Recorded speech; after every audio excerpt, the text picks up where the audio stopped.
undang-undangnya jelas, yang namanya laut nggak boleh disertifikat. Laut itu adalah common property yang tidak bisa dimiliki oleh pribadi, tapi itu adalah milik semua orang. Dari apa yang disampaikan oleh Menteri ATR BPN, itu kan menyebut nama perusahaan, terus kemudian ada juga milik nama perorangan gitu. Ya, kita tentu selidiki juga. Tapi yang pasti saya tahu bahwa itu untuk kepentingan reklamasi adalah ketika Menteri ATR BPN menyampaikan ada diterbitkan sertifikat di dalam air.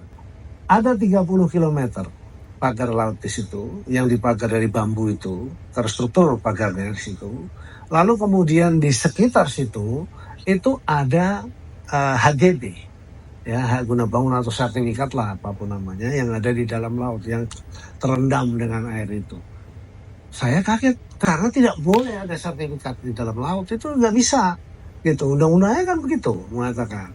Jadi kalau sampai itu ada, wah, baru pikiran saya kepikir, oh ini tujuannya untuk ke sana. Ya lalu saya sampaikan, oh kalau gitu ini bisa jadi untuk kepentingan reklamasi secara natural. Saya katakan begitu. Kita sekarang kerjasama dengan ATR BPN. Jadi sudah rapat dengan menterinya, sudah ketemu sama menterinya, mereka melakukan investigasi. Kita tunggu aja hasil dari investigasinya si ATR BPN juga. Tapi sisi lain kami tetap mencari siapa yang melakukan pemagaran itu.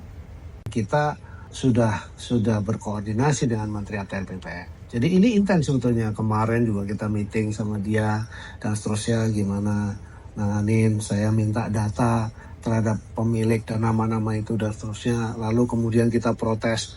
Dan Menteri ATR BPN juga menyampaikan kepada saya segera akan mengumumkan mana saja yang bisa dicabut dan seterusnya. Tapi selalu saya katakan, Pak Menteri, yang ada di dalam laut sepakat ya, dalam laut sesuai dengan undang-undang memang tidak boleh ada. Apapun namanya 30 km pagar laut itu adalah salah.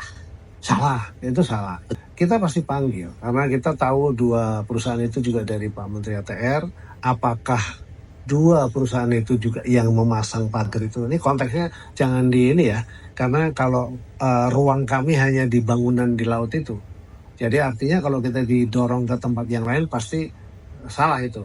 Jadi supaya publik juga bisa tahu bahwa yang membangun pagar di laut pakai bambu itu dan lain sebagainya itu yang sedang kita cari.